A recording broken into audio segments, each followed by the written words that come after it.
Hello guys, आज हम class 10 chapter second exercise 2.2 का क्वेश्चन नंबर फर्स्ट के जो हमारे पास बचे हुए पार्ट्स हैं वो कंप्लीट करेंगे।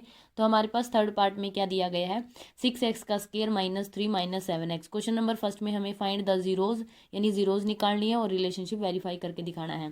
तो इस पार्ट में हमें क्या वैल्यू दी गई है, तो गिवन क्वाड्रेटिक पोलिनोमियल हमारे पास क्या है, 6x का स्क्वायर -7x-3। हमने क्या किया, -7x को बीच में रखा और -3 को एक साइड शिफ्ट कर दिया, क्योंकि हमारे पास क्वाड्रेटिक पोलिनोमियल क्या होती है, ax का square plus bx plus c equals to 0। मतलब अगर ये इक्वल्स टू 0 है तो क्वाड्रेटिक इक्वेशन है, अगर इक्वल्स टू 0 नहीं है तो क्वाड्रेटिक पोलिनोमियल है। तो देखो भी, a हमारे पास क्या है, a है हमारे पास 6, b हमारे पास कितना है -7 अगर हम कंपेयर करें तो, और c की वैल्यू हमारे पास क्या चल रही है -3। ठीक है, तो हम क्या करते हैं, a मल्टीप्लाई सी चाहिए होता है हमें 6 की मल्टीप्लाई -3 के साथ। तो a मल्टीप्लाई सी हमारे पास क्या आएगा, 6 मल्टीप्लाई -3, तो 6 मल्टीप्लाई -3 यानी -18 -18 a मल्टीप्लाई सी। तो इसका मतलब हमें इसके फैक्टर करने हैं, तो 18 के फैक्टर हमारे पास क्या होंगे, 9 मल्टीप्लाई 2 या तो 18 मल्टीप्लाई 1 या तो 6 मल्टीप्लाई 3। तो ये हमारे पास 18 के पॉसिबल फैक्टर हो गए। ठीक है, तो देखो हमें चाहिए है -7। तो अगर हम देखें 18 और 1 प्लस करें तो 19, माइनस करें तो 17, 6 3 9, 6 में से 3 गए, 6 और 3 को अगर जोड़ेंगे तो 9 और कम करेंगे माइनस करेंगे तो हो जाएगा 3, ये भी नहीं है। तो 9 और 2 11, 9 में से 2 गए यानी 7। तो हम ऐसा क्या करें कि 9 और 2 को कैसे लिखें कि आंसर हमारे पास -7 आए, क्योंकि हमें बी की वैल्यू -7 चाहिए। तो ये हम लिख सकते हैं 2 माइनस के 9 विच इज़ इक्वल टू -7। अगर हम 9 - 2 लिखते तो प्लस का 7 आता, लेकिन हमें -7 चाहिए। तो इसका मतलब हमारे पास फैक्टर है 2 और -9 हमारे पास इसके फैक्टर हो जाएंगे। तो देखो 6x का स्क्वायर चल रहा है हमारे पास, 6x का स्क्वायर, तो हमारे पास क्या हो जाएगा, 6x का स्क्वायर प्लस 2x माइनस के 9x और पीछे है -3 इक्वल्स टू 0। ठीक है, तो दोनों में पहले दो टर्म और लास्ट की दो टर्म, पहले दो टर्म में हमारे पास 2x कॉमन आ रहा है, तो हमने लिया 3x बच गए, यहाँ से 2x पूरा पूरा बाहर चला गया यानी +1। दोनों में माइनस कॉमन आ रहा है और 3 कॉमन आ रहा है, तो 3 कॉमन आ गया और यहाँ बचा 3x और यहाँ बचा माइनस बाहर चला गया यानी +1 इक्वल्स टू 0। ठीक है, दोनों एक टर्म ये होगी, अब एक टर्म ये होगी, दोनों में अगेन 3x + 1 कॉमन आ रहा है, तो 3x + 1 कॉमन लिया, तो यहाँ क्या बचा 2x और इस साइड बचा -3 विच इज़ इक्वल टू 0। अब दोनों का प्रोडक्ट अगर 0 है, या तो 3x + 1 इक्वल्स टू 0 रहा हो, या तो 2x -3 इज इक्वल टू 0 रहा हो। तो हमारे पास क्या हो जाएगा, 3x + 1 इज इक्वल टू 0 से 3x प्लस उस साइड जाएगा -1 यानी x की वैल्यू हो जाएगी -1/3। इस साइड हो जाएगा 2x is equal to minus उस साइड जाके प्लस का 3, x इज इक्वल टू 3/2। तो ये हमारे पास क्या आ गई, रूट। हम ले लेते हैं अल्फ़ा, हमारे के पास क्या हो जाएगा -1/3 और बीटा हमारे पास क्या हो जाएगा 3/2। उसके बाद है इसका फोर्थ पार्ट में हमारे पास क्या है, 4u का स्क्वायर प्लस 8u। यानी हमारे पास देखो ए की वैल्यू तो यहाँ क्या है, अगर कंपेयर करें 4 और बी की वैल्यू है 8, लेकिन सी की वैल्यू हमें दी नहीं गई है, तो सी की वैल्यू हमारे पास क्या हो जाएगी 0, क्योंकि यहाँ अगर 0 लिखें तो कोई दिक्कत नहीं है, तो सी के प्लेस पे यहाँ कौन है 0, तब भी ये 4u² प्लस 8u ही होगा। तो सी की वैल्यू हमारे पास क्या चल रही है 0। अब a मल्टीप्लाई सी, वो तो 0 ही हो गया, यानी a मल्टीप्लाई सी, तो ये तो 0 और 0 के फैक्टर 0, 0 × 0 ही, अलग कुछ हो नहीं सकते, हमें चाहिए b की वैल्यू 8। तो इसको हम मिडल टर्म स्प्लिट से करना ही नहीं, मतलब करना ही नहीं है, क्योंकि हम क्या करेंगे, पहले ही कॉमन ले लेंगे। देखो 4u का स्क्वायर प्लस 8u, ठीक है, इज इक्वल टू 0। तो दोनों में क्या कॉमन आ रहा है, मैक्सिमम चीज़ को क्या कॉमन आ रही है 4u, तो यहाँ क्या बचा u बच गया प्लस 2, 4 2 जा 8 यानी u हमारे पास बाहर चला गया, तो इज इक्वल टू 0।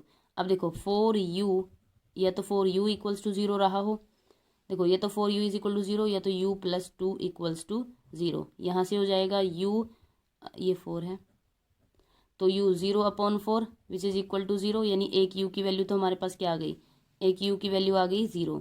उसके बाद u इस साइड जाके -2, तो एक u की वैल्यू आ गई -2। ठीक है, यानी u की वैल्यू होगी -2 और 0, यानी हमारे पास क्या हो गए 0 और -2, इसके क्या हो गए जीरोज। ठीक, alpha plus beta is equal to -b/a। तो अल्फ़ा क्या है हमारे पास 0 प्लस बीटा के प्लेस पे -2 is equal to minus B के प्लेस पे चल रहा है 8/a की वैल्यू क्या चल रही है 4। तो आ जाएगा 0 + -2 यानी -2 और 4 8 2 जा यानी माइनस के 2, ठीक है, इक्वल आ रही है। तो अल्फ़ा और alpha into beta is equal to C by A. तो अल्फ़ा कितना था हमारे पास 0 और मल्टीप्लाई में कुछ भी चले 0 ही आना है। सी की वैल्यू हमारे पास ऑलरेडी 0 थी, तो 0 अपॉन समथिंग क्या होता है 0, तो ये भी वेरीफाई हो गया।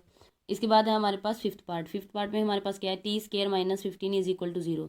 तो इसमें भी हमारे पास ए की वैल्यू क्या चल रही है, ए की वैल्यू है 1, बी की वैल्यू यानी टी वाली कोई टर्म है ही नहीं, टी स्केयर है और टी वाली टर्म गायब है, तो बी की वैल्यू 0 और सी की वैल्यू हमारे पास माइनस के 15। तो इसको भी हम सिंपल सोल्व कर लेंगे, T square minus 15 equals to 0, T square is equal to उस साइड जाके प्लस के 15 और T is equal to plus minus under root 15, यानी स्केयर उस साइड जाके हमारे पास क्या होता है, रूट में चेंज हो जाता है। रूट की वैल्यू किस में आती है, प्लस माइनस में, यानी एक अल्फ़ा की वैल्यू हमारे पास क्या चल रही है, रूट 15 और एक बीटा की वैल्यू हो जाएगी हमारे पास माइनस के रूट 15। अब हमारे पास क्या होता है, alpha plus beta is equal to minus B by A और alpha multiply beta is equal to C by A. तो अल्फ़ा के प्लेस पे रूट 15 प्लस बीटा कितना चल रहा है, माइनस के रूट 15 और is equal to minus B कितना था 0 अपॉन ए की वैल्यू थी हमारे पास 1, रूट 15 से रूट 15 और 0 बाई समथिंग 0, तो ये हो गया वेरीफाई। इस साइड है alpha beta is equal to C by A, alpha की वैल्यू हमारे पास चल रही है रूट 15 मल्टीप्लाई बीटा है माइनस के रूट 15, सी हमारे पास कितना चल रहा है, सी है माइनस 15 और ए हमारे पास है 1, तो रूट 15 इंटू रूट 15 हो जाएगा और माइनस सी चल ही रहा है, तो इज इक्वल टू माइनस के 15। तो ये भी वेरीफाई हो गया, क्योंकि बेस सेम हमारे पास क्या होती है, पावर ऐड हो जाती है, 15 की पावर हाफ 15 की पावर हाफ, तो 15 की पावर पूरी यानी कंप्लीट 1। ओके, उसके बाद है नेक्स्ट पार्ट में हमारे पास क्या है, 3x का square minus X minus 4 equals to 0। यहाँ अगर हम कंपेयर करें तो ए की वैल्यू है हमारे पास 3, बी की वैल्यू है -1 और सी की वैल्यू है हमारे पास माइनस के 4। तो देखो ए की वैल्यू है बी की और सी की, इसमें तीनों दी गई है, तो हमारे पास क्या चाहिए, ए मल्टीप्लाई सी, तो ए और सी हमारे पास क्या है 3 मल्टीप्लाई माइनस के 4 यानी माइनस के 12।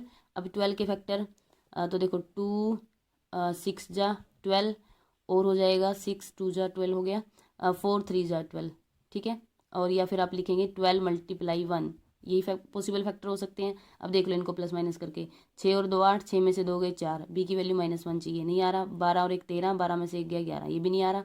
4 और 3 7, 4 में से 1 गया 3, सॉरी 4 में से 3 गया यानी 1, तो ये बात बन रही है। लेकिन -1 चाहिए, यानी 3 - 4 अगर हम करें तो -1 आ रहा है, इसका मतलब 3 और -4 हमारे क्या है, फैक्टर है, 3 और -4, ठीक है। तो देखो भी 3x का स्केयर प्लस के फैक्टर है हमारे पास 3x है माइनस के 4x और -4 पीछे वाला as it is equal to 0। पहली 2 टर्म नेक्स्ट 2 टर्म, तो 3x कॉमन आ रहा है, यहाँ बचा 3x + 1, दोनों में माइनस कॉमन आ रहा है और 4 भी कॉमन आ रहा है, तो 4 सॉरी यहाँ 3x कॉमन आ गया तो सिर्फ x बचेगा, यहाँ गलती से 3 लिखा गया, तो माइनस माइनस दोनों में कॉमन आ रहा है माइनस के 4 और x माइनस बाहर चला गया यानी 1 इज इक्वल टू 0। अब दोनों में x + 1 कॉमन आ रहा है, तो x + 1 इधर हमारे पास बचा 3x और x + 1 बाहर गया, यहाँ बचा माइनस के 4 इज इक्वल टू 0, यानी या तो x + 1 इज इक्वल टू 0 यानी x इज इक्वल टू -1, या तो 3x - 4 इज इक्वल टू 0 यानी 3x इज इक्वल टू 4 और x हमारे पास हो जाएगा 4/3। तो x की हमारे पास दो वैल्यूज़ आ जाएंगी -1 और 4/3।